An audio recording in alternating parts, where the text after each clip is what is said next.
नमस्कार, जय श्री कृष्णा, हर हर महादेव। दोस्तों, आपका एएसपी ज्योतिष में बहुत बहुत स्वागत है। आज हम बात करने जा रहे हैं गुरु महाराज यानी बृहस्पति जी के राशि परिवर्तन की, जो कि 1 मई 2024 से 14 मई 2025 तक वृषभ राशि में गोचर करने जा रहे हैं। तो गुरु जी के पास सबसे ज्यादा पोर्टफोलियो हैं, यानी गुरु महाराज संतान, ज्ञान, अध्यात्म, धन, भाग्य के कारक हैं। गुरु धनु और मीन राशि के स्वामी हैं। गुरु महाराज कर्क राशि में उच्च के और मकर राशि में नीच के होते हैं। सूर्य, चंद्रमा, मंगल गुरु जी के मित्र हैं। बुध और शुक्र शत्रु और शनि न्यूट्रल हैं। दोस्तों, अगर अभी तक आपने हमारे चैनल को सब्सक्राइब नहीं किया है तो प्लीज कर दीजिए, ताकि हम समय समय पर आपके जीवन को खुशहाल और शानदार बनाने के उपाय आप तक पहुंचाते रहें। दोस्तों, गुरु जब अच्छे होते हैं, शुभ होते हैं, तो आपका वैवाहिक जीवन बहुत अच्छा रहता है, परिवार बहुत अच्छा रहता है, धन का अभाव नहीं रहता है, संतान अच्छी होती है। और जब गुरु खराब होते हैं तो वैवाहिक जीवन खराब हो जाता है, धन की कमी रहती है, मानसिक तनाव रहता है। गुरु कॉन्फिडेंस देते हैं, अलग अलग नक्षत्र में ईगो भी देते हैं। तो ओवर कॉन्फिडेंस और ईगो से बचे और अपने से नीचे वालों को टॉर्चर मत करें, उन्हें दबाएं मत। गुरु 7 मई से लेकर 6 जून तक अस्त हो रहे हैं, तो इस दौरान ओवर कॉन्फिडेंस से बचें, नहीं तो गुरु नेगेटिव रिजल्ट दे सकते हैं। आज हम बताएंगे कि गुरु के इस परिवर्तन से सभी राशियों पे भाग्य, career, education, health, wildlife, स्वास्थ्य पर कैसा रहेगा इसका असर, और इनके शुभ और अशुभ प्रभाव, अशुभ प्रभावों से बचने के अचूक उपाय भी आपको बताएंगे। और सबसे बढ़िया बात जो है, 2-3 कॉमन उपाय हैं कि अपने माता पिता का रिस्पेक्ट कीजिए, उनको इज्जत दीजिए, अपने गुरुओं को, अपने बड़ों को रिस्पेक्ट दीजिए। गुरु जी अच्छा ही करें। चलिए दोस्तों, बात करते हैं राशि चक्र की 7वीं राशि तुला राशि के बारे में। तुला राशि वालों के लिए गुरु आपके तृतीय और छठे भाव के स्वामी होकर अष्टम भाव में मौजूद हैं, जो 1 मई से यहाँ पे गोचर करने जा रहे हैं।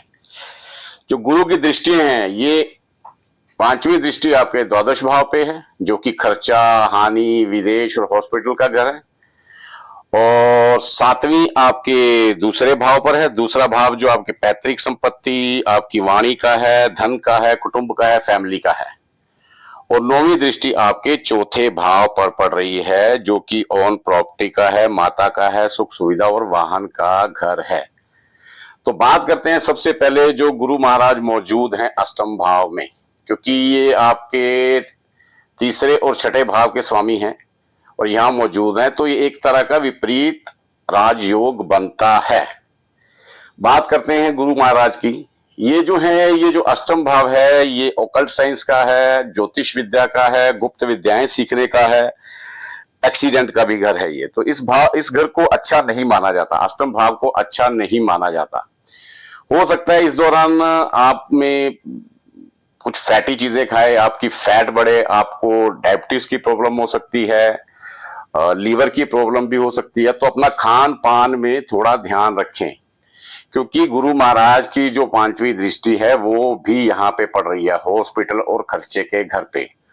तो हो सकता है आपको अपनी हेल्थ से रिलेटेड कोई भी प्रॉब्लम के लिए बार बार हॉस्पिटल के चक्कर भी काटने पड़े। तो इसके लिए बेटर है आप अपनी सेहत का ध्यान रखें, खान पान का ध्यान रखें, ऑयली चीजों को अवॉइड करें, फास्ट फूड को अवॉइड करें। गुरु महाराज यहाँ पे हैं तो आपका झुकाव ज्योतिष, ऑकल्ट साइंस, तंत्र मंत्र, जंत्र, गुप्त विद्याएं सीखने की तरफ भी हो सकता है। आप ज्योतिष से रिलेटेड बुक्स वगैरह लेके पढ़ सकते हैं और आपका ज्ञान भी बढ़ेगा। अगर आप इस दौरान ज्योतिष सीखना चाहते हैं या कुछ गुप्त विद्याएं, तंत्र मंत्र सीखना चाहते हैं, तो वो 100% हो जाएगा, क्योंकि गुरु महाराज यहाँ पर मौजूद हैं। दूसरा, गुरु महाराज यहाँ पे दिख रहे हैं, हॉस्पिटल का तो घर है ही, खर्चे भी करवाएंगे, खर्चे का घर है, लेकिन ये विदेश का भी घर है। अगर आप काफी समय से सोच रहे हैं कि विदेश में सेटल होना है या विदेश की ट्रिप लगानी है या बिजनेस सिलसिले में, किसी भी सिलसिले में विदेश जाना है, तो इसके संकेत भी इस गोचर के दौरान मिल रहे हैं। गुरु महाराज जी की जो 7वीं दृष्टि है वो यहाँ पे आपके दूसरे भाव पर है, जो कि पैतृक संपत्ति, धन, वाणी और आपकी फैमिली, कुटुंब, बचत का है। दोस्तों, एक बात है, खर्चे तो गुरु जी करवा रहे हैं, लेकिन यहाँ धन भाव में बैठकर आपको धन लाभ भी करवाएंगे। अचानक से अचानक धन लाभ हो सकता है, कहीं पे रुका हुआ पैसा आपको वापस मिल सकता है। अगर आपका पैतृक संपत्ति को लेकर कोई विवाद चल रहा है तो वो भी हल हो जाएगा, फैसला आपके फेवर में ही आएगा। धन लाभ तो यहाँ पे योग बनता है। वाणी आपकी अच्छी होगी, आप में कॉन्फिडेंस हाई रहेगा, आप लोगों को इंप्रेस कर पाएंगे अपनी वाणी से। और कुटुंब कुटुंब में धार्मिक कामों के लिए कुछ पैसा खर्च हो सकता है, घर में मांगलिक कार्य हो सकते हैं, किसी के शादी ब्याह भी हो सकता है, बर्थडे वगैरह घर पे मनाया जा सकता है। तो ये यहाँ पे जो दृष्टि है इनकी अच्छी है। धन भाव के हिसाब से भी जो कोर्ट कचहरी के मैटर चल रहे हैं पैतृक संपत्ति को लेकर, उसको लेके भी, और घर की खुशियों को लेकर भी। तो बात करते हैं गुरु महाराज जी की 9वीं दृष्टि जो कि आपके चौथे भाव पर पड़ रही है, चौथे भाव पर। ये तो आपकी ओन प्रॉपर्टी, माता, सुख सुविधा और वाहन का है। तो इस गोचर के दौरान आप कोई नई प्रॉपर्टी खरीद सकते हैं। माता जी की जो कुछ हेल्थ प्रॉब्लम चल रही होगी पिछले काफी समय से, डायग्नोज नहीं हो रही होगी, वो डायग्नोज हो जाएगी और माता जी स्वस्थ भी हो जाएंगी। आप घर की सुख सुविधा पे पैसे खर्च करोगे। वाहन भी आप खरीद सकते हैं, जरूरी नहीं कि कार या कोई बड़ा हो, आप बाइक भी ले सकते हैं, स्कूटर भी ले सकते हैं। तो इस दौरान, क्योंकि इस गोचर के दौरान आपके ये योग भी बन रहे हैं। अब बात करते हैं ये छठे भाव की। छठे भाव जो गुरु जी का जो जिसे स्वामी है यहां पर बैठे हैं, ये घर भी अच्छा नहीं माना जाता। ये शत्रु, रोग, ऋण वगैरह का घर रहता है। तो इस दौरान आपके शत्रु भी बढ़ सकते हैं, या पुराना कोई शत्रु जो काफी समय से दबा के बैठा हुआ था अपनी फीलिंग्स को, वो सामने आ सकता है और आपको नुकसान पहुंचाने की कोशिश कर सकता है। आपके कार्यस्थल में भी जहां पे आप काम करते हैं वहां पे भी आपके सहकर्मी आपकी इमेज को खराब करने की कोशिश कर सकते हैं। तो शत्रुओं से आप सावधान रहें। बात आ गई फिर यहाँ पे लोन की, यानी कि कर्ज की। आप अगर कर्ज लेना चाहते हैं, योग तो बन रहे हैं कि आप इस साल में कर्ज लोगे, लेकिन कुछ भी लेने से पहले पूरा सोच विचार करके, फैमिली मेंबर से डिस्कशन करके तभी आप ये लीजिए, नहीं तो बाद में लोन चुकाना मुश्किल हो सकता है। तो ये यहाँ के स्वामी भी हैं, आपके तीसरे भाव के स्वामी हैं, जो कि छोटे भाई बहन, पराक्रम, मेहनत उसका है। तो हो सकता है आपको भाइयों से इतना कॉपरेशन ना मिले, भाई बहनों से, छोटे भाई बहनों से।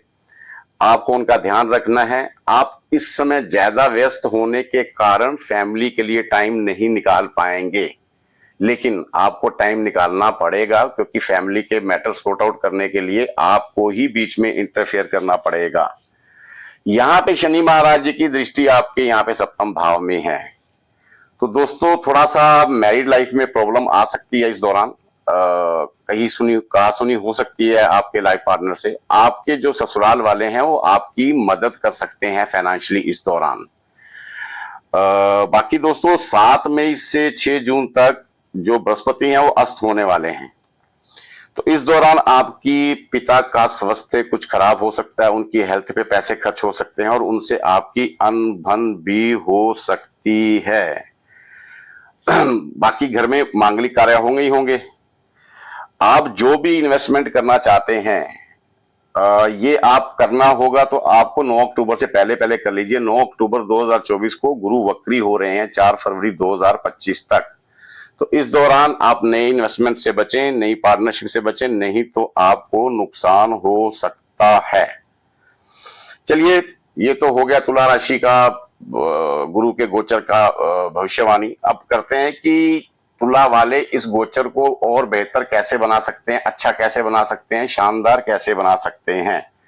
तो तुला राशि वाले बृहस्पति को किसी गौशाला में चने की दाल, हल्दी और कच्चे आलू का दान करें तो आपको फायदा होगा। जो भी आपके हेल्थ रिलेटेड प्रॉब्लम्स हैं या कुछ भी हैं वो सॉर्ट आउट होंगी।